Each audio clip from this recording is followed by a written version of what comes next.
আসসালামু আলাইকুম ওয়া রাহমাতুল্লাহি ওয়া বারাকাতুহু ইন্নাল হামদালিল্লাহ ওয়াসসালাতু ওয়াসসালামু আলা রাসূলিল্লাহ ওয়া বা'দ। প্রিয় দর্শক শ্রোতা, আশা করছি আল্লাহ রাব্বুল আলামিন আপনাদের সকলকে ভালো রেখেছেন।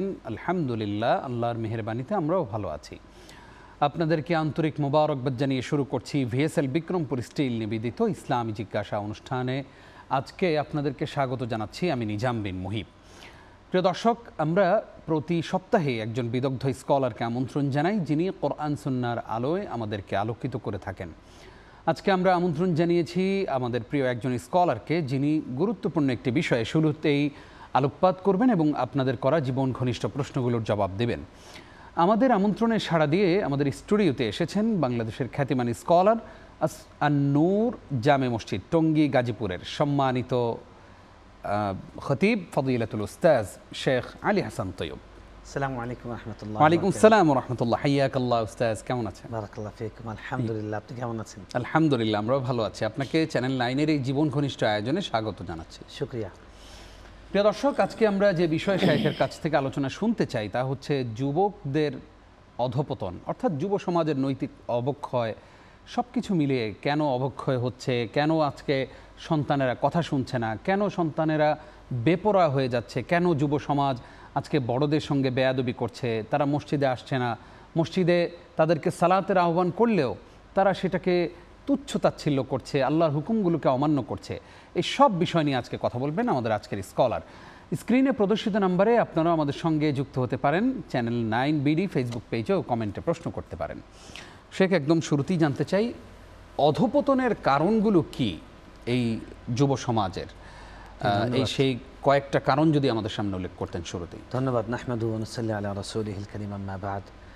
রাসূলুল্লাহ সাল্লাল্লাহু আলাইহি ওয়াসাল্লাম ইরশাদ করেছেন, সাবআতুন ইউযিল্লুহুমুল্লাহু ফি যিল্লিহি ইয়াওমা লা যিল্লা ইল্লা যিল্লুহু ওয়া আ'দ্দা ফীহিম ওয়া শাবুন নাশা ফি ইবাদাতিল্লাহ। খুবই সময়োপযোগী একটি বিষয়। আসলে পুরো জাতি এই বিষয়টা নিয়ে চিন্তিত যে আজকের তারুণ্য, আজকের যুব সমাজ, যারা আমাদের ভবিষ্যৎ। বলা হয় আশ-শাবাব মুস্তাকবালুল উম্মাহ, যুব সমাজ হলো জাতির ভবিষ্যৎ, আমাদের ফিউচার। আমাদের ফিউচার আজকে আমাদেরকে উদ্বিগ্ন করছে, বিকজ তারা দেখছে যে আমাদের দেশীয় যে সংস্কৃতি আছে, ধর্মীয় মূল্যবোধ আছে, সেই দেশীয় সংস্কৃতি এবং ধর্মীয় মূল্যবোধ থেকে অনেক দূরে সরে যাচ্ছে। এটার প্রথম কারণ হলো আমাদের পরিবারের মধ্যে ধর্মের যে শিক্ষার কথা, চর্চা করার কথা আছে, এবং ইসলাম যেটা বলে যে সন্তানকে ছোটোবেলা থেকে যে মূল্যবোধ এবং শিক্ষার উপরে গড়ে তোলার কথা, সেটা আমাদের পরিবারগুলো করছে না। পরিবারগুলো মনে করছে 5 বছর হয়ে গেছে, এখন কিন্ডারগার্টেনে দিলাম, এখন বাচ্চাকে ইংরেজি গেলাবো, এখন বাচ্চাকে আধুনিকতা হজম করাবো, কিন্তু তাকে যে মূল্যবোধ শেখানোর কথা, আল্লাহ এবং আল্লাহ রাসূলের ভয় শেখানোর কথা, সেটা করছে না। রাসূল সাল্লাল্লাহু আলাইহি ওয়াসাল্লাম স্পষ্ট করে বলেছেন, মুরু সিবিয়ানাকুম ওয়া হুম 7 সিনিন ওয়া হুম 9 সিনিন। 7 বছর ও 9 বছর বয়সে বাচ্চাদেরকে নামাজের আদেশ দাও এবং তাদেরকে 10 বছর বয়সে নামাজের জন্য শাসন করো। কি বোঝা যাচ্ছে? যে কিশোর কাল থেকেই তাকে আল্লাহর পথে নেবার কথা। এবং সাহাবায়ে কেরামরা রাসূল সাল্লাল্লাহু আলাইহি ওয়াসাল্লামের কথা অনুযায়ী আল্লিমু আওলাদাকুম আত-তাওহীদ, সন্তানদেরকে তাওহীদ শেখানো। তারা যখন বাচ্চারা মুখের বুলি ফুটেছে তখন থেকে তাদেরকে লা ইলাহা ইল্লাল্লাহ, ইবাদত শুধুই আল্লাহর জন্য, তাওহীদের বীজ তাদের মধ্যে রোপণ করা হয়েছে। এবং লোকমান আলাইহিস সালামের যে বিখ্যাত নসিহা আছে সূরা লোকমানের শুরুতে, ওখানে আল্লাহ রাব্বুল আলামিন তাওহীদের কথা বলেছেন।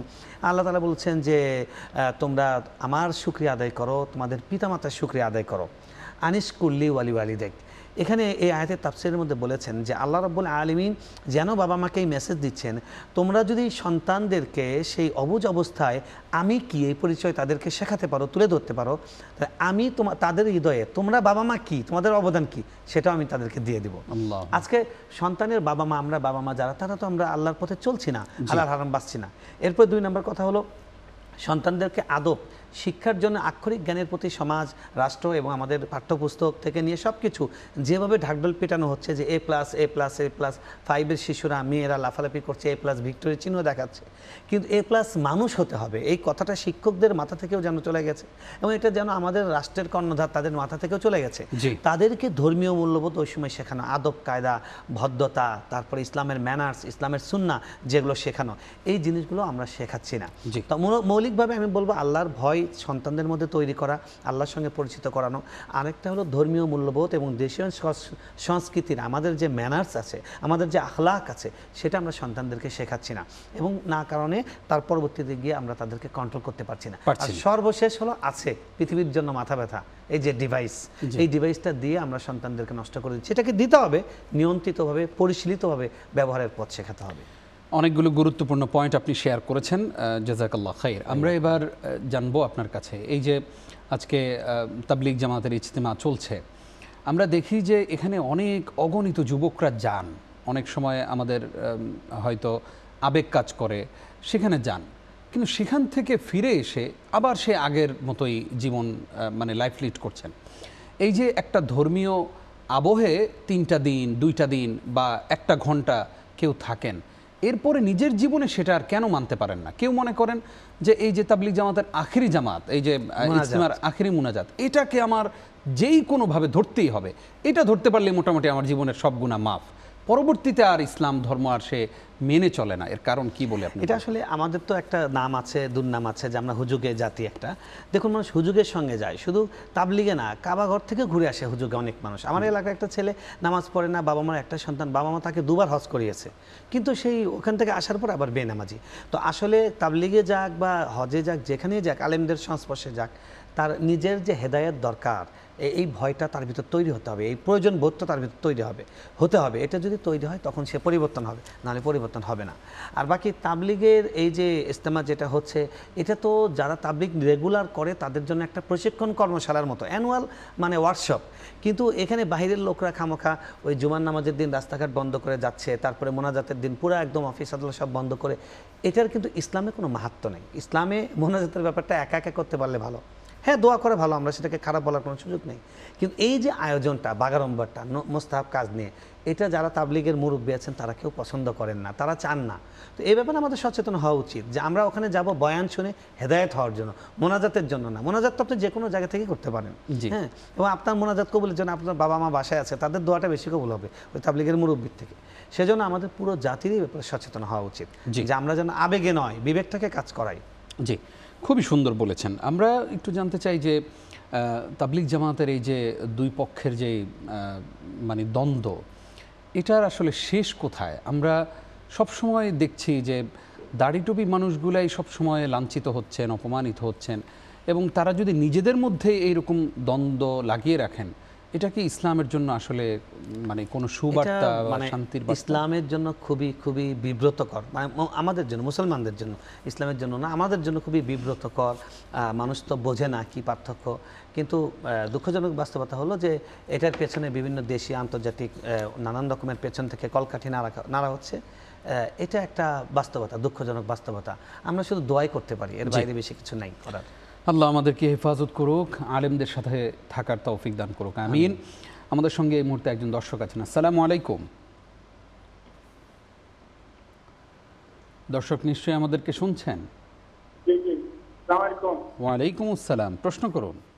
ভাই আমি শ্রীরামগঞ্জ থেকে রহমান বলছি। জি জি বলুন। আমি ব্রেন স্ট্রোক করে এখন বর্তমানে বাসায় আছি। বাসায় যে আমি নোয়া করি চেয়ারে বুঝা, এটা কি সমস্যা আছে? জি জি, আপনি এর আগে এই প্রশ্নটি করেছিলেন আমাদেরকে মোহতারাম, আপনি এই প্রশ্নটি করেছিলেন, আমরা জবাবও দিয়েছি, আবারও দিচ্ছি আজকে। আপনি থাকুন আমাদের সঙ্গে। শেখ, আমরা স্ট্রোক করেছেন? জি জি, উনি বাসায় আছেন, চেয়ারে বসে নামাজ পড়ছেন আর কি। দেখুন, আপনি স্ট্রোক করে না, যেটাই হোক, যেই পরিস্থিতি হোক, যিনি দাঁড়াতে সক্ষম তার জন্য দাঁড়ানো ফরজ, না দাঁড়িয়ে নামাজ পড়ে নামাজ হবে না। যিনি দাঁড়াতে সক্ষম না তার জন্য চেয়ারে বসে হোক, মাটিতে বসে হোক, যেভাবে ওনার জন্য কমফোর্টেবল উনি বসে পড়তে পারবেন, সেই অনুমতি স্পষ্টভাবে স্পষ্ট আছে। আমরা এবার আপনার কাছে জানতে চাই, যুব সমাজকে ধ্বংসের কথা আপনি বলেছেন, অন্যতম কারণ বলেছেন ডিভাইস। আমরা দেখছি যে ক্লাস 5-এর একটা শিক্ষার্থীর হাতে আইফোন, তার হাতে ট্যাব, কারো কারো কাছে ল্যাপটপ, মানে ডিভাইস দিয়ে একদম আমরা আমাদের সন্তানদেরকে দিয়ে আমরা মোটামুটি মনে হচ্ছে যে সে চাইলো আর আমি দিলাম, মানে বাবা হিসাবে আমি দায়িত্ব পালন করলাম। এই যে আমি সন্তানকে বিপথে ঠেলে দিচ্ছি এবং এই ডিভাইসের মাধ্যমে আস্তে আস্তে এই সন্তান অবৈধ প্রেমের দিকে ঝুঁকে পড়ে, এরপরে বাবা মায়ের কেলেঙ্কারি, নিজের কেলেঙ্কারি, এরপর গর্ভপাত, কত ধরনের সমস্যা আমাদের সমাজে তৈরি হয়েছে ইতিপূর্বে।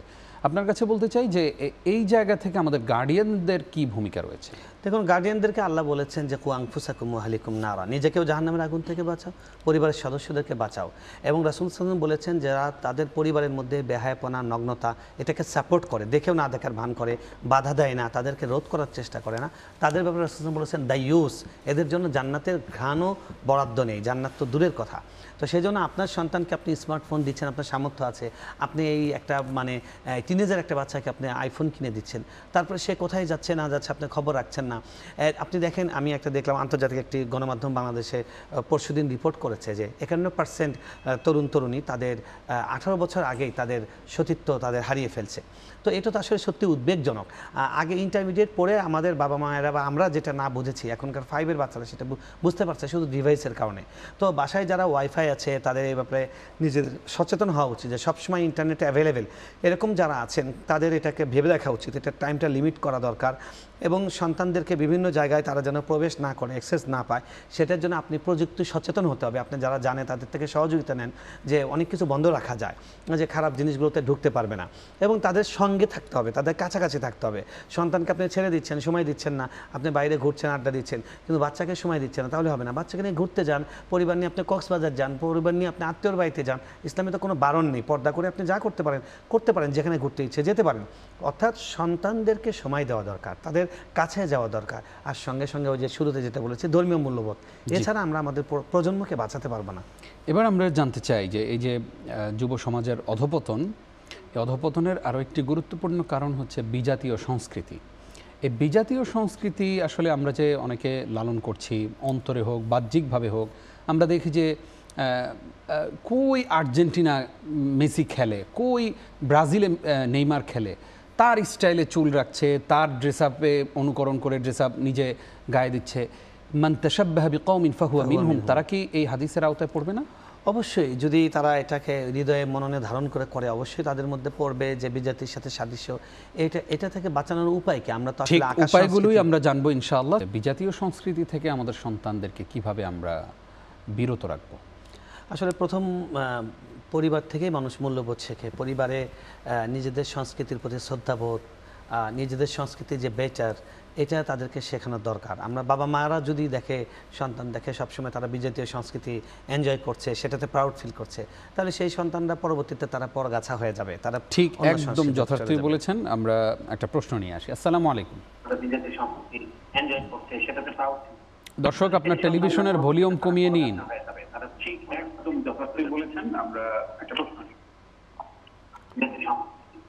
দর্শক নিশ্চয়ই আমাদেরকে শুনছেন? জি, আসসালামু আলাইকুম। ওয়ালাইকুম আসসালাম। জি, আমার একটা প্রশ্ন হচ্ছে, আমার এক বোন স্বামী নিয়ে অনেকদিন ধরে ঝগড়াঝাটি, তো বারবার এই যৌতুকের টাকার জন্য দেয় না, মানে করে ডিভোর্স দিব বলে, লাস্ট একটা মোবাইল কিনে দেয় না, বিধায় মুখে 3 বার দিয়ে দিছে, ডিভোর্স দিয়ে দিছে। সে কি আবার এই সংসারটা করতে পারবে কিনা, এই জন্য তালাক দিয়েছে। আপনাকে বলছি প্রিয় দর্শক, যেহেতু তালাকের বিষয় তো সেন্সিটিভ বিষয়, আমরা আমাদের এই সংক্ষিপ্ত পরিসরে উত্তর দিতে চাই না, ডিসিশন জানিয়ে দিতে চাই না। ইসলামের মৌলিক যে নীতিমালা আছে সেটা আমরা জানাতে পারি, কিন্তু পুরো বিষয়টা আপনাকে আপনার আশেপাশে কোনো একটা ফতুয়া বোর্ডে গিয়ে লিখিত আকারে ফতুয়া নেবেন। আপনারা কি পরিস্থিতিতে তালাক হয়েছে, কি পরিস্থিতিতে কি বলেছে, এই সব কিছু বলে তারপরে আপনি সেখান থেকে লিখিত আকারে ফতুয়া নেবেন, সেটাই আপনার জন্য সবচেয়ে ভালো হবে। তবু আমরা আমাদের স্কলারের কাছ থেকে ইসলামে তালাকের নীতিমালা সম্পর্কে জানছি। শেখ, যৌতুকের জন্য চাপ দেওয়া হয়েছে আমাদের এই বোনকে, যৌতুক দিতে পারছে না, পরবর্তীতে প্রহারও করেছে। জি, মোবাইল চেয়েছে, সে মোবাইলটাও দিতে না পারার কারণে সে 3 বার আল্লাহর নাম নিয়ে।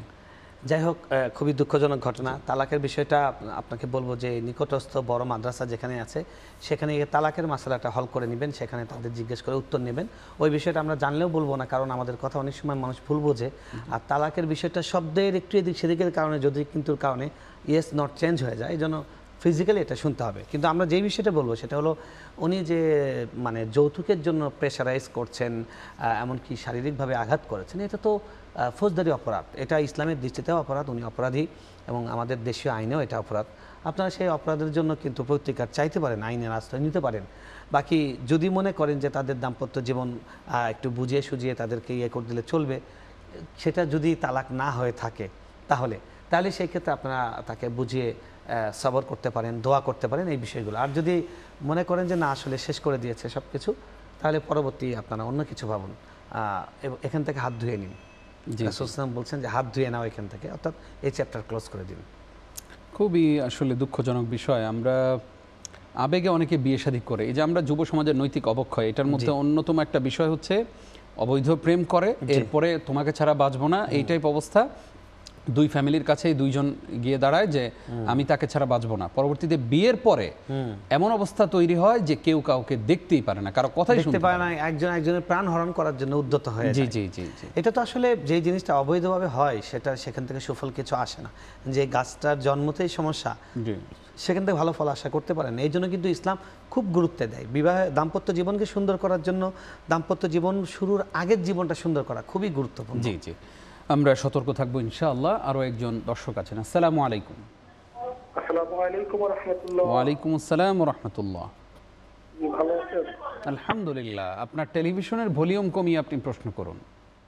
জি ওয়াসালাম, আমি জানতে চাচ্ছিলাম যে অনেকেই জানে না যে হচ্ছে আপনার বেতের নামাজের সময় যে সূরা ফাতিহার পরে যে শেষ রাকাতে যে একটা সূরা পড়তে হয়, অনেক সময় অনেকেই গ্রামের জানে না, বা আলেম ওলামারাও অনেক সময় বলে নাই। তো এই এই এই সূরা ব্যতীত যদি অন্য কোনো সূরা লাগিয়ে নামাজ যেটা জানে সেটা দিয়ে কি নামাজ আদায় করা যাবে কিনা? কি দোয়ায় কুনুত না পড়ে? জি জি জি জি, বুঝতে পেরেছি। ধন্যবাদ আপনাকে, আমাদের সঙ্গেই থাকুন। জি, দেখুন কুনুত তো মানে নামাজের অংশ, এটা জরুরি। ভিতরের বৈশিষ্ট্য হলো কুনুত। আমরা যেটা পড়ি বা যেটা প্রসিদ্ধ হাদিসে আছে, আল্লাহুম্মা ইন্না নাস্তাঈনুকা ওয়া নাস্তাগফিরুকা ওয়া নু'মিনু বিকা, এটা বড়টা না পারেন আপনি যে কোনো কুনুত মানে হলো একদম খুবই নিষ্ঠার সঙ্গে দোয়া। যে কোনো কোরআনে বর্ণিত, হাদিসে বর্ণিত যে কোনো দোয়া পড়লেও এই কুনুতের হকটা আদায় হয়ে যাবে। বাকি এত সুন্দর একটি দোয়া একটা মানুষ শিখতে পারবে না সেটা নয়, আপনি শেখার চেষ্টা করুন, ইউটিউব থেকে ডাউনলোড করে বারবার শুনুন, ঠোঁট মিলিয়ে মিলিয়ে সেটা মুখস্থ করার চেষ্টা করুন, সহজেই করতে পারবেন ইনশাআল্লাহ। ইনশাআল্লাহ। শেখ, আমরা একটু ফেসবুক থেকে ঘুরে আসতে চাই। আমাদেরকে অনেকেই ফেসবুকে আমাদের সঙ্গে যুক্ত হয়েছেন। একজন জানতে চেয়েছেন যে আমি কুকুর পালতে পারবো কিনা। দেখুন, কুকুর পালা যাবে না সাধারণ অবস্থায়। রাসূল সাল্লাল্লাহু আলাইহি ওয়াসাল্লাম বলেছেন যে যারা কুকুর পালে তাদের জন্য মানে রাসূল সাল্লাল্লাহু বলেছেন যে কিরাত, অর্থাৎ একটা বিশাল পাহাড় পরিমাণ আমল তাদের বরবাদ হয়ে যায়। তো এই জন্য কুকুর পাললে তাদের আমল আরও কমে যায়, মাইনাস হয়ে যায়, তাদের আমল কবুল হয় না স্বাভাবিক অবস্থায়। কুকুর শুধুমাত্র পালার অনুমতি আছে প্রশিক্ষিত কুকুর, নিরাপত্তার জন্য সেটা। এবং রাসূল সাল্লাল্লাহু আলাইহি ওয়াসাল্লাম স্পষ্ট করে বলেছেন যে বাড়িতে কুকুর থাকে, ছবি থাকে, প্রাণীর ছবি থাকে, সেখানে আল্লাহর রহমতের ফেরেশতা প্রবেশ করে না। এই জন্য যারা ফ্যাশন মনে করে কুকুর পালছেন তারা যেন দরজার সামনে লিখে দিয়েছেন রহমতের ফেরেশতার প্রবেশাধিকার নিষিদ্ধ এখানে। হ্যাঁ, এই জন্য আমরা কেউ এটা চাই না। রহমতের ফেরেশতা না আসলে আমাদের ঘরের অবস্থা কী হবে সেটা আমরা দেখতেই পাচ্ছি। এই জন্য কুকুর আমরা পালবো না, মুসলমানদের জন্য কুকুর পালা শোভন নয়। আপনি বিড়াল পালতে পারেন, আপনার যদি খুব ইচ্ছা করে বিড়াল পালতে পারেন, আরও অনেক কিছু পালতে পারেন। আমরা জানতে চাই আপনার কাছে যে বিয়ের পূর্বে একটা ছেলে কেমন মেয়ে খুঁজবে এবং একটা মেয়ে কেমন ছেলে খুঁজবে, এবং তাদের চাওয়া পাওয়াটা যদি এমন হয় যে এই বাড়ির ছেলে ওই বাড়ির মেয়েকে চেনে, তাকে আবার চায়ও যে সে আমার স্ত্রী হোক, আবার ওই মেয়েটা চায় যে এই ছেলে আমার স্বামী হোক, সেক্ষেত্রে আল্লাহর কাছে দোয়া করতে পারবে কিনা? দোয়া করতে কোনো সমস্যাই নেই। যারা যেহেতু দোয়া করতে সমস্যা নেই, আমরা একটু বিস্তারিত শুনবো, একটা ফোন নিয়ে আসি। আসসালামু আলাইকুম। আসসালামু আলাইকুম ওয়া রাহমাতুল্লাহ। আসসালামু রাহমাতুল্লাহ। হুজুর, আমি পাবনা সুজানগর থেকে মির্জা আব্দুল জব্বার বলছিলাম। জি জি, আপনি মোটামুটি সব চ্যানেলেই প্রশ্ন করেন, আমরা আপনাকে চিনি। জি জি, আলহামদুলিল্লাহ, মনে রাখার জন্য ধন্যবাদ। জি জি। হুজুর, একজন যে মারা গেছে সে যদি বলে যে আমাকে তাৎক্ষণিক মাটি দিয়ে, আমার কাছে মারা গেছে, 9টায় মারা গেছে, 12টায় জানাজা হয়ে গেছে। আপনি সেম প্রশ্নটা সেদিন নেক্সাসে করেছেন, আমি ছিলাম এবং আমরা জবাব দিয়েছি। সরি, তাহলে ওটা পরিবর্তন করে বলতেছি আমি আরেকটা। সরি, শবে বরাত সম্বন্ধে হুজুর, জি জি, শবে বরাত সম্বন্ধে, যে শবে বরাত যে মাস, ওই দিন আমি কারেন্ট বিদ্যুৎ চলে গেছিল, উত্তরটা শুনতে পাচ্ছিলেন না হুজুর, কিন্তু বুঝছেন? জি জি জি, বুঝতে পেরেছি। বলবো না কি বিদ্যুৎ চলে গেছিল, আমি উত্তর শুনতে পারি নাই। জি জি, আপনি থাকুন আমাদের সঙ্গে, আমরা জবাব দিচ্ছি। জি শেখ, আমরা আপনার কাছ থেকে উত্তর শুনছিলাম যে কামনা করতে পারবে কিনা যে আমি অমুককে? জি, কামনাটা কাম্য নয়। জি জি। তবে দোয়া করতে পারে, অর্থাৎ আপনি আল্লাহ উত্তম জীবন সঙ্গী দেন বা অমুকরে আমার মনে হয় আমার জীবন সঙ্গী উত্তম হবে, আল্লাহ আপনি তাকে মিলিয়ে দিতে পারেন, খায়েশাত ছাড়া এমনি দোয়া করার জন্য কোনো সমস্যা নেই, দোয়া করতেই পারে। বাকি কোরআনে বলা হয়েছে আত-তাইয়্যিবাতু লিত-তাইয়্যিবিন, পবিত্রদের জন্য পবিত্ররা, অপবিত্রদের জন্য অপবিত্ররা। তার মানে কি, আমি যদি ভালো থাকি আল্লাহ আমাকে ভালো দেবেন ইনশাআল্লাহ, এই ধরনের একটা কনফিডেন্স রাখা দরকার। আর রাসূল সাল্লাল্লাহু আলাইহি ওয়াসাল্লাম স্পষ্ট বিবরণ দিয়েছেন যে পুরুষদের ক্ষেত্রে নারী বাছাই করার ক্ষেত্রে উনি বলেছেন যে 4টা জিনিস দেখে বিবাহ করা হয়, তবে তোমরা দিন দেখে তোমরা কামিয়াব হও। তার মানে আপনি দিনটাকে কনফার্ম করবেন, এটার সঙ্গে ওই 4টার মধ্যে বাকি 3টার মধ্যে যা পান বেশি আলহামদুলিল্লাহ। আর পুরুষ নির্বাচনের ক্ষেত্রেও, ছেলে নির্বাচনের ক্ষেত্রেও রাসূল সাল্লাল্লাহু আলাইহি ওয়াসাল্লাম বলছেন ইদা খাতাবা ইলাইকুম মান তারাদাউনা দীনাহু ফাযাওয়িজু, দিনদারি দেখে পছন্দ হয় এরকম ছেলে যদি বিয়ের প্রস্তাব দেয় তাহলে তোমরা বিয়ে দিয়ে দাও, না দিলে কিন্তু অনেক ফিতনা হবে, ফাসাদ হবে। আমরা তাই করছি, আমরা বিয়ে দিচ্ছি না এই ক্ষেত্রে এবং ফিতনা ফাসাদ হচ্ছে। তাই আমাদের কত কামাই করে শুধু এটা নয়, তার চরিত্র কেমন এটা দেখা উচিত। আপনি ধনীর ছেলে, ধনীর দুলাল দেখে দিয়ে দিলেন যে আমার মেয়ে 5 তলে গিয়ে শুয়ে থাকবে, হ্যাঁ, কিন্তু আপনি খেয়াল করছেন না যে এই ছেলেটা নেশায় আসক্ত হতে পারে, পরবর্তীতে আপনার সারা জীবন কাঁদতে হবে। তো এই জন্য বাবা মার উচিত যে জীবনসঙ্গী নির্বাচন করে দেওয়ার ক্ষেত্রে দিনদারিকে অগ্রাধিকার দেওয়া। আশা করছি আমাদের গার্ডিয়ানরা সতর্ক থাকবেন। আরও একজন দর্শক আছেন। আসসালামু আলাইকুম। দর্শক প্রশ্ন করুন। জি, আমার প্রশ্ন হচ্ছে জানাজার নামাজ নিয়ে। জি জি। জানাজার নামাজ নিয়ে যখন ইমাম সাহেব জানাজা করে যে ফরজে কিফায়া 4 তাকবীরের নামাজ ইমামের পিছনে দাঁড়িয়ে জামাতের সাথে আদায় করতেছি, এই কথাটা সংক্ষিপ্ত বলে দেয়, কিন্তু জানাজার পরবর্তীতে যে আনা আছে, দুরুদ আছে, চতুর্থ তাকবীরের দোয়া আছে, এইগুলো যে মানুষের বলা হয় না, আর বললেও মানুষ গুরুত্ব দেয় না, এই বিষয় নিয়ে যদি কিছু আলাপ আলোচনা করতেন। জি জি, আলাপ আলোচনা করতেছি, আপনি থাকুন আমাদের সঙ্গে। সে একজন প্রশ্ন করেছেন যে কোনো ব্যক্তি মারা যাওয়ার পরে তার জানাজার টাইম একবার দেওয়া হলো 10টায়, আবার টাইম চেঞ্জ করে দেওয়া হলো 12টায়, আবার টাইম চেঞ্জ করে দেওয়া হলো 1টায়, এই যে রাত 1টা বাজিয়ে ফেললো। সেক্ষেত্রে ওনার অনেক আপনজন যাদের সাথে চাকরি বাকরি করেছেন, অনেক আপনজন অনেক দূর থেকে এসেছিলেন, তারা চলে গেছেন। এক্ষেত্রে তাদের কি গুনাহ হবে কিনা, অথবা অংশগ্রহণ না করার কারণে তাদের যে মনে কষ্ট, এটার কারণে উনি আবার কবরে কোনো শাস্তি পাবেন কিনা? না, উনি তো চলে গেছেন, উনি চলে যাওয়ার পরে তার কোনো দায়িত্ব না, এটা পরিবারের লোকদের, ওয়ালিদের দায়িত্ব। এবং অনেক সময় মানুষ পরিস্থিতির শিকার হয়, বাহির থেকে আপন ছেলে দূরে আছে, এটা মানে যারা আমরা জানাজায় অংশগ্রহণ করতে যাচ্ছি আমরা যেন অনুযোগ না করি, এটা আমরা মনে রাখার চেষ্টা করি। বাকি এটা মনে রাখা দরকার যে 10 রকমের মানুষের কষ্ট হবে, যারা আয়োজক জানাজার নামাজের, তাদেরও এটা খেয়াল রাখা উচিত। জি, সেই চেষ্টাই আমাদের দর্শকরা করবেন। এই মুহূর্তে আরও একজন দর্শক আছেন। আসসালামু আলাইকুম। জি, আসসালামু ওয়ালাইকুম আসসালাম। জি, আমার প্রশ্নটা আসলে আমি খুব কনফিউজ একটা ব্যাপারটা নিয়ে। আমরা কোরআনে স্পষ্ট জানতে পারছি যে আপনার মাহরাম ছাড়া হজে যাওয়া যাবে না, কিন্তু আপনারা দেখলাম যে গত বছর দেখলাম যে মাহরাম ছাড়া এবং উমরাও যাচ্ছে, এখন কন্টিনিউয়াস যাচ্ছে এটা, কিন্তু আমার তো মনে হয় কোরআন স্পষ্ট বলেছে এটা সম্ভব না। এমন সৌদি সরকারও বাংলাদেশ সরকারও থেকে অ্যালাউ করতেছে। এইটা একটা মুসিবতের ব্যাপার না? আমরা তো আসলে পুরাই কনফিউজড হয়ে গেলাম। একদম সত্যি বলেছেন। অনেকে যাচ্ছে। জি জি, আপনি খুবই সুন্দর এবং গুরুত্বপূর্ণ একটি প্রশ্ন করেছেন, আমাদের সঙ্গেই থাকুন, আমরা জবাব দিচ্ছি।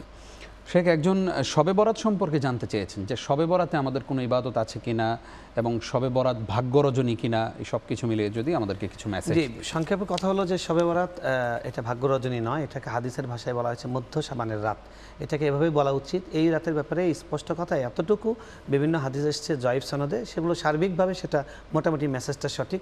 সেটা হলো যে এই রাতে আল্লাহ তাআলা মানুষকে ক্ষমা করেন। ইয়াগফিরুল্লাহু তাআলা ইয়াত্তালিউল্লাহু তাআলা ইলা জামিই খালকি ফায়াগফিরু লিজামিই খালকি ইল্লা মুশরিক ওয়া মুশাহিন। 2 শ্রেণীর মানুষরা সবাইকে আল্লাহ ক্ষমা করে দেন। আমরা যদি সাধারণভাবে ইসলামের যে নীতিমালা সেগুলোর উপর চলি, এই রাতের এটা একটা অটো ক্ষমার একটা রাত। শুধু নিশ্চিত করতে হবে আমি শিরিক করি না আর আমার মনের মধ্যে হিংসা নেই। তো শবে বরাতের করণীয় হলো শিরিক থেকে দূরে থাকা, হিংসা থেকে দূরে থাকা। আর যেহেতু ভালো রাত, আল্লাহ মানুষকে ক্ষমা করেন, আপনার মন চাইলে আপনি নফল নামাজ পড়তে পারেন, তেলাওয়াত করতে পারেন, যে কোনো ইবাদত করতে পারেন।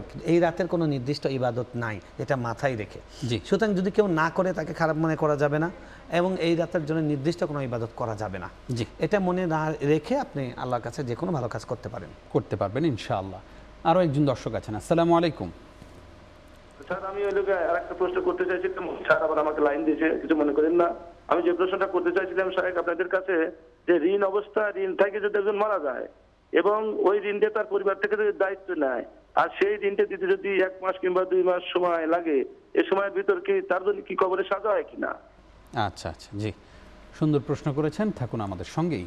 আমাদেরকে একজন প্রশ্ন করেছেন, জানাজার সময় ইমাম সাহেব বলেন যে জানাজার নামাজ, ফরজে কিফায়া, হ্যাঁ এটা সব কিছু বলেন, কিন্তু সানা আর বলা হয় না, জানাজা কি দোয়া পড়বেন সেগুলো বলা হয় না, অনেকে পারেও না পড়েও না। এক্ষেত্রে আসলে ওই যেই ব্যক্তির জানাজায় আমি অংশগ্রহণ করলাম, ওই ব্যক্তির কি আসলে হক আদায় হচ্ছে কিনা? না, একদমই হক আদায় হচ্ছে না। এবং একজন মুসলমান হিসেবে আমার জন্য লজ্জাজনক যে আমি একজন মৃত মানুষকে শেষ বিদায় জানাতে যাচ্ছি, কিন্তু যে কথাগুলো দিয়ে তাকে শেষ বিদায় জানাতে হয় সেই বাক্যগুলো আমি জানি না। এই জন্য প্রত্যেক মুসল্লির দায়িত্ব নিজ দায়িত্বে এই দোয়াগুলো শিখে নেওয়া। শুধু একটা দোয়া, জানাজার দোয়াটা, আরগুলো তো সব জানা আছে, সানা জানা আছে, দরুদ জানা আছে, একটা দোয়া শুধু মুখস্থ করে নিলেই হয়। আর এমনি ওই ধরনের বাক্য যেগুলো আপনি বলেছেন, 4 তাকবীরের সঙ্গে কেবলামুখী হইয়া, এই ধরনের কথাগুলো কিন্তু বলা জরুরি না। আপনি মনে মনে এটা স্থির করলে হবে যে জানাজার সালাত পড়ছি, এইটুকু কথা মনে আসলে যথেষ্ট। জি, আরও একজন দর্শক আছেন, আমরা যুক্ত করছি। আসসালামু আলাইকুম।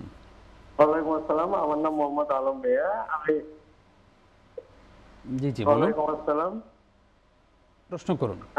হুজুরের কাছে আবার প্রশ্ন, আমার শ্বশুর 28 তারিখে মারা গেছে, আমি ঢাকায় থাকি, আমার মানে ওয়াইফ তো, আমার শ্বশুর মারা যাওয়ার পরে বস্তায় মাটি এসে আমরা ওখানে যাইতে পারি, আমরা দেখতে পারি, এখানে কি হবে? মানে আপনারা জানাজা অংশ নেন নাই? না না। আচ্ছা আচ্ছা, জি জি, বুঝতে পেরেছি। আমাদের সঙ্গেই থাকুন ইনশাআল্লাহ। শেখ একজন প্রশ্ন করেছেন, আজকে বুঝলাম না সব জানাজা কেন্দ্রিক, মৃত মানুষকে কেন্দ্রিক, অথচ আমাদের বিষয় ছিল যুব সমাজের নৈতিক অবক্ষয়। যুবকরা মনে হয় জানাজার নামাজে অংশগ্রহণও করে না আর কি। অনেকগুলো বিষয় আমাদের সামনে চলে আসছে। একজন প্রশ্ন করেছেন যে এই প্রশ্নটা শেখ অনেক গুরুত্বপূর্ণ, যে মাহরাম ছাড়া হজে যাওয়া যাবে না মহিলাদের। এখন সৌদি আরবও এটাকে অ্যালাউ করছে, এখন কি আমাদের শরীয়ত চেঞ্জ হয়ে গেছে? আসলে দেখেন, এটা আমি একটু বলি, আমি সৌদি আরবের খোঁজ খবর রাখি আলহামদুলিল্লাহ, বিভিন্ন কিছুর সঙ্গে জড়িত আছি। বাস্তবিক কথা যেটা উনি যেটা বলছিলেন, কোরআনে আছে, কোরআনে না, এটা হাদিসে আছে, লা ইউসাফিরুন্না ইল্লা ওয়া মা'আহাদি মাহরামিন, কোনো নারী যেন মাহরাম ছাড়া সফর না করে। এবং সৌদি আরবের যেই মাযহাব, অফিসিয়াল মাযহাব যেটা, তাদের মাযহাব সহ পৃথিবীর মোটামুটি সব আলেমরা একমত যে মাহরাম ছাড়া একজন নারীর উপর হজ ফরজ হয় না। তো একজন নারীর উপর হজ ফরজ হয় না, উনি কোন কাজটার জন্য উনি কেন হজে যাবেন? যার ওপর টাকা আছে কিন্তু মাহরাম নাই, সেই নারীর কাছে টাকা থাকলেও তারপর হজ ফরজ হবে না। কারণ নারীদের জন্য হজ ফরজ হওয়ার তৃতীয় শর্ত হলো মাহরাম থাকা। পুরুষদের ক্ষেত্রে সামর্থ্য থাকা, শারীরিক এবং অর্থনৈতিক সামর্থ্য থাকা। এখন সৌদি আরব কেন অনুমতি দিল, এটা হলো কথা। দেখুন, সৌদি আরব যেটা করেছে, এক নম্বর কথা বলতে হয় যে একটা বাণিজ্যিক কারণ আছে, অর্থনৈতিক ব্যাপার, কিন্তু বাকি একটা কথা হলো যে একটা সূরতে কোনো ইমাম অনুমতি দিয়েছেন, সেটা হলো মারিফকাতিন আমিনা, অর্থাৎ নিরাপদ যদি নারী সঙ্গী থাকে, অর্থাৎ আরও 10টা মহিলা যাচ্ছে মাহরামের সঙ্গে, তাদের সঙ্গে আরও একজন মহিলা যাবে, তাদের সঙ্গে তারা বসবে, তার সঙ্গে তারা হোটেলে থাকবে, এরকম যদি হয় তাহলে কেউ কোনো আলেম অনুমতি দিয়েছেন। সৌদি আরবের বর্তমান প্রশাসন তারা সম্ভবত এই সুযোগটা নিয়েছেন, কিন্তু তাদের মনে রাখা উচিত, তাদের যিনি সর্বোচ্চ মুফতি ছিলেন বিন বাজ রহমতুল্লাহ আলাইহি, তিনি খুব কঠোরভাবে এটাকে হারাম বলতেন যে মাহরাম ছাড়া সফর করার অনুমতি নেই। আমরা উত্তর পেয়ে গেছি, আশা করছি এর বাইরে আর বলার কোনো কিছুই নেই। আরও একজন দর্শক আছেন। আসসালামু আলাইকুম। ওয়ালাইকুম আসসালাম। আমি আরিফ চট্টগ্রাম থেকে। জি জি বলুন ভাই। আমার প্রশ্ন হলো যে মুখতারাম যে বলেন শাবান মাসে কোন নফল নামাজ পড়তে পারবে। এখন আমরা জানি যে এখন অনেক আলেম বলেন এই মাসে নাকি নফল নামাজ পড়লে বেদাত হয়ে যাবে, কি হবে? একটু বলবেন। বেদাত হয়ে যাবে না, বেদাত হয়ে শাবান সম্পর্কে আর কি। আচ্ছা আচ্ছা, জি ধন্যবাদ। আমাদের সাথে ওয়ালাইকুম আসসালাম। একজন প্রশ্ন করেছেন যে ঋণ রেখে যদি মারা যায় এবং তার আত্মীয় স্বজনরা পরিশোধ করতে দেরি করে, এই সময়টাতে ওই ব্যক্তির কবরে আযাব হবে কিনা? দেখুন, তাকে আল্লাহ পাকড়াও করবেন, তাই তিনিও শাস্তি পাবেন যদি উনি ওসিয়ত না করে যান। ওনার সামর্থ্য ছিল শোধ করার, কিন্তু শোধ করে যাননি, তাহলে যতক্ষণ পরিশোধ না হবে উনি এটার জন্য মাসুল দিতে থাকবেন। আর যদি উনি চেষ্টা করেছেন পারেননি, তাহলে সেই ক্ষেত্রে তার পরিবারের সদস্যরা যদি ইচ্ছা করে দেরি করে, তাদের গুনাহ হবে, তাকে হয়তো আল্লাহ তাআলা ছাড় দেবেন, কিন্তু তার ওসিয়ত করে যাওয়া উচিত। দায়মুক্ত হওয়ার জন্য, যে আমার এতটুকু ঋণ আছে, তোমরা পারলে আমার সম্পত্তি থেকে সেটা দিয়ে তোমরা পরিশোধ করে দিও। এরকম যদি করে যান তাহলে তিনি দায়মুক্ত থাকবেন। আরও একজন দর্শক আছেন আমাদের সঙ্গে। আসসালামু আলাইকুম। ওয়ালাইকুম আসসালাম।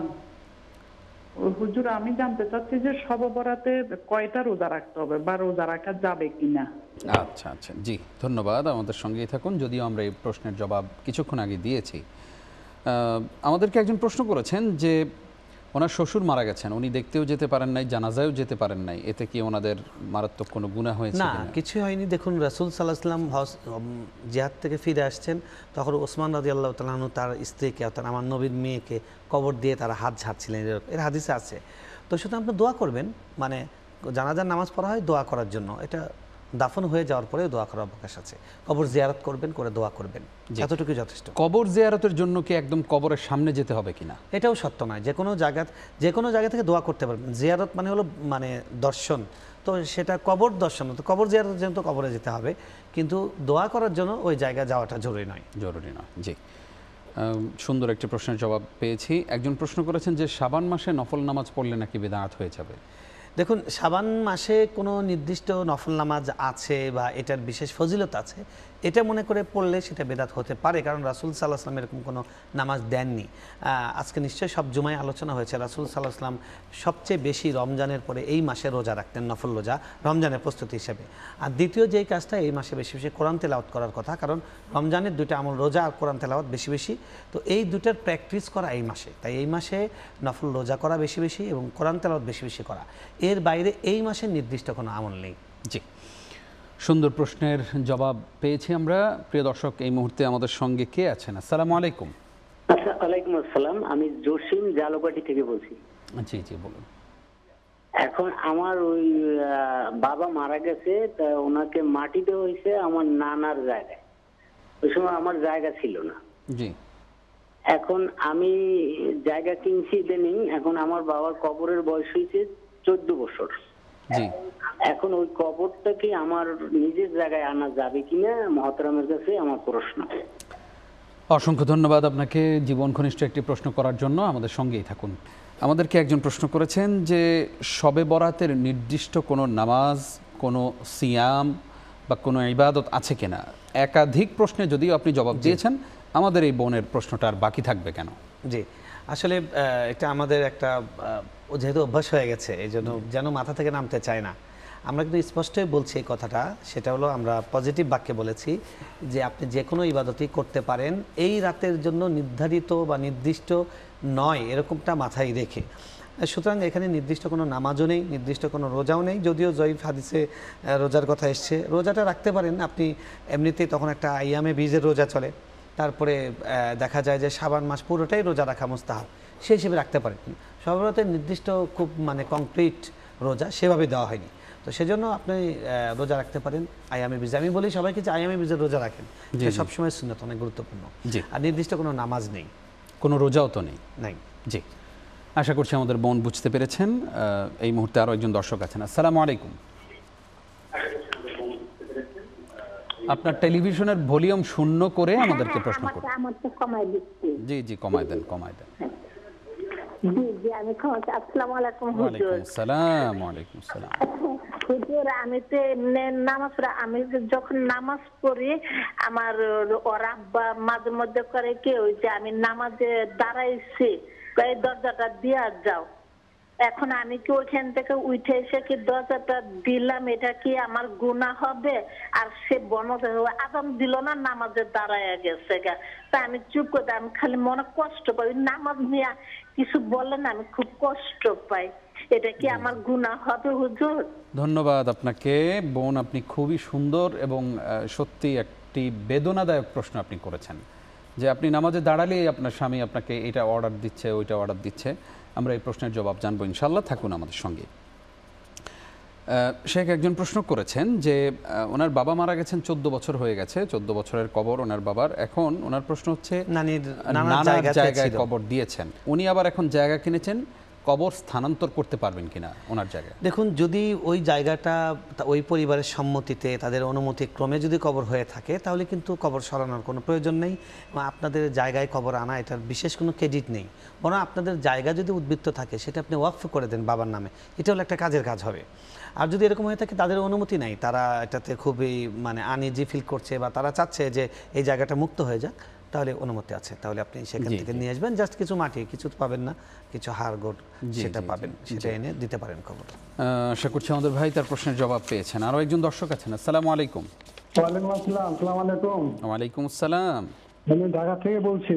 আমার একটা প্রশ্ন ছিল, মহিলারা তালিমের নামে দিনের বেলা যে সারাদিন বাইরে থাকতে পারে কিনা? ধন্যবাদ আপনাকে, খুবই গুরুত্বপূর্ণ। শেখ একজন প্রশ্ন করেছেন যে উনি যখন নামাজে দাঁড়ায় তখনই ওনার স্বামী বলে এই দরজাটা দিয়ে যাও বা একটা কিছু চান, আবার নামাজে দাঁড়ালে মানে কটু কথা বলেন, উনি কষ্ট পান, কি বলবেন? এটা দুঃখজনক বিষয়। প্রথম কথা, আপনার স্বামীর বোঝা দরকার ছিল যে আমার স্ত্রী নামাজ পড়ছে, খুশি হওয়া দরকার, আল্লাহর হুকুম পালন করছে। যেহেতু তিনি খুশি হচ্ছেন না, অতএব ওনার গুনাহ হবে এটার দ্বারা। তাই আপনার উচিত তিনি চলে যাওয়ার পরে তাকে সম্পূর্ণ ভালোভাবে বিদায় দিয়ে তারপরে নামাজে দাঁড়ানো। যেহেতু আপনাদের জামাতের বাধ্যবাধকতা নাই, আপনি একটু পরে নামাজ পড়লেও সমস্যা নেই। উনি যেন গুনাহগার না হয় সেটা মানে আপনি তাকে যাওয়ার পরে তার প্রয়োজন শেষ করার পরে আপনি নামাজে দাঁড়াবেন। অনেক সময় তো এমন হতে পারে যে নামাজেরও সময় শেষ হয়ে যাচ্ছে, এখন উনি নামাজে দাঁড়িয়েছেন, তখন অবশ্যই তখন আগে নামাজ, তখন উনি মনে কষ্ট নিলেও এটা কোনো ধর্তব্যের মধ্যে হবে না। জি জি। আরও একজন দর্শক আছেন। আসসালামু আলাইকুম। জি, আমরা শুনছি আপনাকে, আপনি প্রশ্ন করুন। ওয়ালাইকুম আসসালাম। আমি চট্টগ্রাম থেকে বলছিলাম হুজুর। জি জি বলুন। আচ্ছা হুজুর, আমি একটা প্রশ্ন করতে চাচ্ছিলাম হুজুর কাছ থেকে। আমি এক অফিসে চাকরি করি, ওইখান থেকে আমার চাকরিরা যায়, তারা ওইখানে খারাপ কিছু কাজ কর্ম কারণে, তো আমি আর কলিগারে জিজ্ঞেস করে যে আমার চাকরি কি জন্য গেছে, তো আমি যেটাই সত্যি এটা বললে কি আমার ভাব হবে না, যেটা কারণ আমার চাকরিটা গেছে ওই কথা না বলে বলবো যে আমার এমনিতে চাকরি গেছে ওটা বললে? আচ্ছা আচ্ছা, জি বুঝতে পেরেছি, থাকুন আমাদের সঙ্গে। শেখ আমাদেরকে একজন প্রশ্ন করেছেন যে মহিলারা তালিমের নামে দিনের বেলায় বাইরে থাকতে পারবে? বাইরে থাকা, দেখুন, কোনো স্ত্রীর জন্য তার স্বামীর অনুমতি ছাড়া বাড়ির বাইরে বের হওয়ার সুযোগ নেই, এটা হারাম, নিষিদ্ধ কাজ। এখন স্বামী যদি অনুমতি দিয়ে থাকেন যে আপনি কোনো জায়গায় আলিমরা কথা বলবেন বা দিনদার মহিলা যেখানে কোনো আলিমা ইসলাম সম্পর্কে জ্ঞানী আছেন এরকম কোনো নারী কথা বলবেন, তাহলে ওখানে পুরুষ গিয়ে পৌঁছে দিয়ে আসবেন, আবার গিয়ে নিয়ে আসবেন, এরকম করে। এরপরে উনি এটার নামে গিয়ে বাইরে ঘুরবেন বা আরও বেশি সময় কাটাবেন, এটা তার জন্য জায়েজ হবে না। জায়েজ হবে না, মারাত্মক গুনাহ হবে। একজন প্রশ্ন করেছেন যে উনি যে অফিসে চাকরি করেন, যে কোনো একটা খারাপ কাজ ওনার সামনে চলে এসেছে, সেই খারাপ কাজের জন্য উনি চাকরিটা ছেড়ে দিয়ে চলে আসছেন। এখন মানুষ তো জিজ্ঞাসা করে বা পরিবার জিজ্ঞাসা করে তুমি কেন চাকরি ছেড়ে দিয়েছ, তো উনি মিথ্যা কথা বলার কোনো সুযোগ আছে কিনা এখানে? দেখুন, আপনার মিথ্যা বলার প্রয়োজন নেই, আপনি কথাটা ঘুরিয়ে বলবেন, যেটাকে তাওরিয়া বলা হয়, যে এমন একটা পরিস্থিতির শিকার হয়েছিলাম যে আমি নিজেকে বাধ্য হয়েছি এখান থেকে চলে আসতে আমার ইমান আমল বাঁচানোর জন্য, এরকম কথা বললে অফিসও ছোট হবে না, আপনিও গোপনীয়তা রক্ষা করলেন। জি জি জি, এরকম কিছু বলতে পারেন। আশা করছি বুঝতে পেরেছেন। আরও একজন দর্শক আছেন। আসসালামু আলাইকুম। ওয়ালাইকুম আসসালাম রাহমাতুল্লাহ। হুজুর একটু বিরক্ত করব, আমরা বিরক্ত হওয়ার জন্য বসছি। জি, মসজিদে তো আমরা যাওয়ার পরে তো দুখুলুল মসজিদ পড়তে হয়, কিন্তু আমি ওই ফজরের সময় যাওয়ার পরে আমার পাশে মুসল্লি উনি বলতেছে যে 4 টাকা যখন 2 টাকা দুখুলুল মসজিদ 2 টাকা সুন্নাত পড়া পড়েন বলে কি আপনি 2 টাকা দুখুলুল মসজিদ পড়লেন? আমি বলি জি। কয় যে আমিও আগে পড়তাম, ইমাম সাহেব ফজরের সময় দুখুলুল মসজিদ পড়তে নিষেধ করতে, কারণ অন্য সময় পড়া যায় কিন্তু ফজরের সুন্নতটা খুব জরুরি, একদম গুরুত্বপূর্ণ, এই জন্য ফজরের সময় দুখুলুল মসজিদ পড়া। জি জি, আমরা প্রশ্ন পেয়েছি। জি শেখ, উত্তর শুনবো। জি দেখুন, এটা মানে মৌলিক কথা হলো যে অধিকাংশ আলেমের মত যেটা, সেটা হলো যে ফজরের সময় আপনি সুন্নতি পড়বেন, দখলুল মসজিদ পড়বেন না, আপনি সুন্নত পড়ার মাধ্যমে দখলুল মসজিদের সওয়াব পেয়ে যাবেন, এটার পক্ষে হাদিসও আছে। দ্বিতীয় কেউ যেমন শেখ উসাইমিন রহমতুল্লাহ উনি বলেছেন যে ফজরের আগে যে কোনো নামাজ নেই, এর থেকে এক্সেপশন হলো পরিস্থিতির নামাজ। তো আপনি মসজিদে এসে প্রবেশ করেছেন, নতুন একটা পরিস্থিতি, এখানে ওই সময় নামাজ নেই বিধানের মধ্যে এটা পড়বে না, তাই দখলুল মসজিদ পড়তে পারে। আমি যেটা বলবো আমাদের দেশের জন্য, আমি যেটা অনুরোধ করবো যে যেখানে মানুষ জানে না সেখানে আপনার পড়ার দরকার নেই। আপনি যদি সওয়াব না পড়েই পান তাহলে আপনি পড়েন না, আপনি অন্য নফল নামাজ পড়েন। এই একটা নামাজকে কেন্দ্র করে মানুষের সঙ্গে মতবিরোধ হবে, ইমামের সঙ্গে, এটা অনেক জায়গায় এরকম পরিস্থিতি হয়। আপনি ওই সময়টা জিকির করেন, দোয়া করেন। জি, আশা করছি আমাদের ভাই বিষয়টি ক্লিয়ার হয়েছেন। আরো একজন দর্শক আছেন। আসসালামু আলাইকুম। ওয়ালাইকুম আসসালাম। আমি নোয়েলগঞ্জ থেকে মোহাম্মদ তাইফুর রহমান মুন্না বলছি। জি জি বলেন। হুজুর, আমি একটু জানতে চাই যে আমরা যে তাবলিগ, আমরা অনেক সময় তাবলিগ করি, তাবলিগের সময় আমরা মসজিদে গিয়ে মসজিদের ভিতরে অনেক সময় রাত্রি যাপন করি, এটা শরীয়তে মানে কতটুকু সমর্থন করে? রাত্রি যাপন জি, মসজিদে যারা তাবলিগের জন্য যান বা যে কেউ যদি যান সেখানে ইতিকাফের নিয়ত করেন তাহলে থাকতে পারবেন, এবং মসজিদের আদব রক্ষা করেই সেটা থাকতে হবে। দুনিয়াবি কাজে অর্থাৎ হারাম কোনো কাজের জন্য যাওয়া যাবে না। তো মসজিদে কেউ হারাম কাজের জন্য যায় না, ভালো কাজের জন্যই যায়, দাওয়াতের জন্য যায়। তারা মসজিদে ইতিকাফের নিয়ত করেন এবং আদব রক্ষা করে থাকেন, থাকতে কোনো সমস্যা নেই। জাযাকাল্লাহ খাইর। উস্তাদ অনেকগুলো প্রশ্নের জবাব পেয়েছি। শুরুতে যদিও আমাদের দর্শকরা প্রশ্ন করেননি, শেষে এত প্রশ্ন করেছেন যে আমাদের দিতে হিমশিম খেতে হয়েছে। কষ্ট করে আমাদেরকে সময় দিয়েছেন, সেজন্য আপনাকে ধন্যবাদ জানাচ্ছি। আপনাকেও ধন্যবাদ। জাযাকুমুল্লাহ। বারাকাল্লাহ ফিক। প্রিয় দর্শক, এতক্ষণ যারা আমাদের সঙ্গে ছিলেন আপনাদেরকেও ধন্যবাদ জানিয়ে শেষ করছি আজকের আয়োজন। দেখা হবে আগামী পর্বে ইনশাআল্লাহ। আল্লাহ রাব্বুল আলামিন আপনাদেরকে ভালো রাখুন, সুস্থ রাখুন। আসসালামু আলাইকুম ওয়া রাহমাতুল্লাহি ওয়া বারাকাতুহু।